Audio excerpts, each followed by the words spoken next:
Oi, gente, tudo bom? Vamos iniciar a nossa aula de hoje, mas antes disso, não podemos esquecer do álcool gel. Afinal de contas, o período de pandemia continua, né? Todo cuidado é pouco. A nossa aulinha de hoje vai ser sobre uma revisão dos conteúdos da prova. O primeiro conteúdo vai ser o núcleo do sujeito. Como é que a gente encontra o núcleo do sujeito em uma frase? Simples. Para encontrar o núcleo do sujeito, você vai centralizar quais são as palavras mais importantes do sujeito. Vamos visualizar isso na prática? Vamos lá. Vamos aqui a um exemplo de um sujeito simples. A Marta transformou seu destino. Para encontrar o sujeito dessa frase, você faz a perguntinha quem? Quem transformou seu destino? A resposta é a Marta. Então, essa resposta é o sujeito. Como só tem uma pessoa, nesse caso é um sujeito simples. Isso aí você já sabe. Agora vamos centralizar o núcleo do sujeito. Aqui nesse sujeito eu tenho duas palavrinhas. Eu tenho o artigo e tenho o substantivo. Nesse caso, quais são as duas palavras que centralizam a ideia do sujeito? É o substantivo Marta. Então, o núcleo do sujeito vai ser só a palavrinha Marta. Então, Marta vai ser o núcleo do sujeito. Agora vamos para um sujeito composto. Vamos ver o exemplo? A Juliana, Graça e Zélia saíram da festa alegre. Para encontrar o sujeito, faz aquela perguntinha. Quem foi que saiu da festa alegre? Quais foram as pessoas que saíram da festa alegre? Foi quem? A Juliana, a Graça e a Zélia, né? Não é isso? Só que vocês estão vendo que a palavra que vai centralizar esse sujeito é composto, que a partir de duas ou mais palavras eu tenho o quê? Um sujeito composto. Nesse caso, aqui vai ser o quê? Vai ser a Juliana, vai ser a palavra Graça e a palavra Zélia. Esse artigo vem aqui, tudo bem, mas a ideia que centraliza o sujeito é qual? São as três pessoas. Então, o que seria então o sujeito ou o núcleo do sujeito? Olha a pegadinha. O que seria o núcleo do sujeito? Seriam essas palavras aqui, ó, Juliana, Graça e Zélia, porque são as palavras, né, mais importantes do sujeito, que no caso não vai ser o artigo, mas vai ser os substantivos. Tá bom assim? Vamos agora para as formas nominais do verbo. Só um minutinho. As formas nominais dos verbos, né, de qualquer verbo, nós temos três formas. Temos o infinitivo, o gerúndio e o particípio. O infinitivo, eu já expliquei nas aulas anteriores, que seria o quê? O nome do verbo propriamente dito, né? Quando eu tenho o infinitivo impessoal, é o nome do verbo propriamente dito. E quando eu tenho o infinitivo pessoal, aí vai depender daquela regrinha que foi explicado, lembra? Mas o que vai centralizar para a prova vai ser apenas o infinitivo impessoal, que no caso, né, vamos aqui para o verbo vender, é o nome do verbo propriamente dito. O verbo cantar, o nome do verbo propriamente dito. Aí vamos para o gerúndio. O gerúndio é quando termina o verbo em NDO. Olha aqui, ó. Vendendo e cantando. O particípio é quando termina em ido ou ado. No caso aqui, ó, vendido e cantado. Certo? É simples, certo, gente? É só prestar atenção. Não tem nenhuma dificuldade. Centralizando aqui, vamos fazer uma síntese. Qual seria o núcleo do sujeito de uma frase? A palavra mais importante. O núcleo é a palavra mais importante, é aquela que centraliza a ideia do sujeito. O que seria, então, as formas nominais do verbo? São três formas: infinitivo, gerúndio e particípio.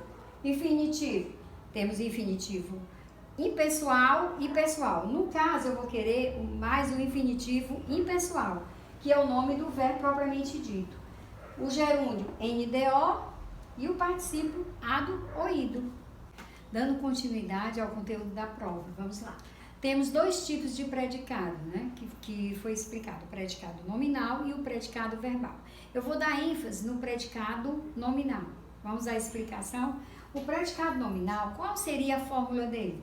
Ele é formado por um verbo de ligação mais o predicativo do sujeito. Vamos ao exemplo? Vamos lá. Larissa permanece muito feliz. Para encontrar o sujeito, eu faço a perguntinha, quem é o verbo? Quem permanece muito feliz? Larissa. Então, Larissa seria o sujeito. Como só tem uma pessoa, né? Nesse caso, Larissa vai ser um sujeito o quê? Se nós fôssemos classificar, um sujeito simples, certo? Agora vamos, tirando o sujeito, o que ficar vai ser chamado de predicado. Então, tudo isso aqui vai ser chamado de predicado. Para classificar esse predicado como nominal ou verbal, a gente vai observar o quê? A ideia ou o quê? O verbo, né? Vamos lá. Esse verbo aqui, ele é um verbo de ligação. Por que ele é um verbo de ligação? Porque está ligando o sujeito ao predicativo do sujeito. Gente, ó, o predicado nominal, ele é formado por um verbo de ligação mais o predicativo do sujeito.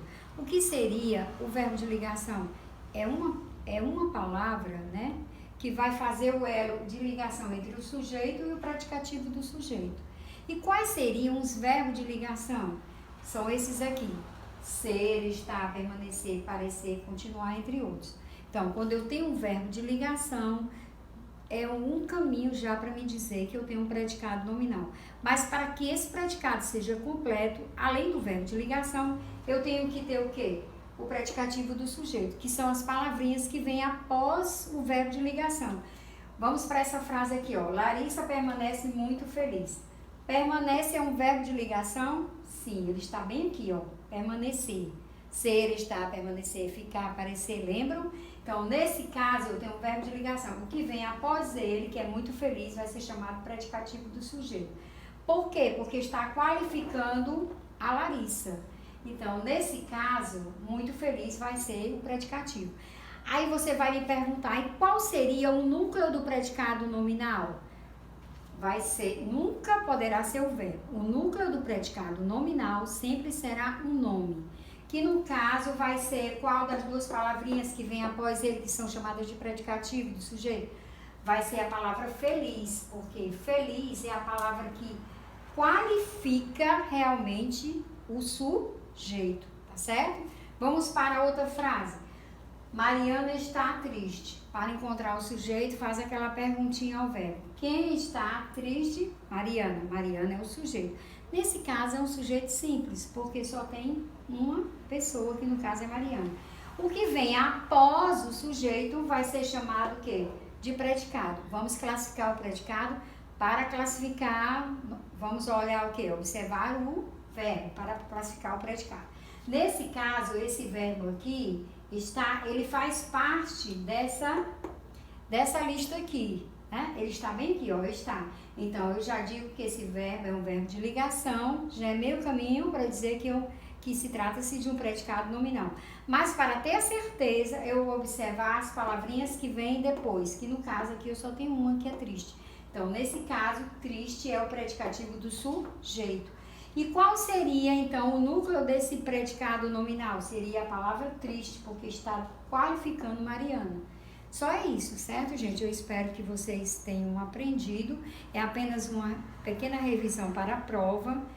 E espero que vocês façam uma prova tranquilamente, porque o conteúdo não está difícil. Está bem fácil, bem acessível ao conhecimento de vocês. E a aprendizagem, eu espero. Então, tudo de bom e boa prova, tá certo?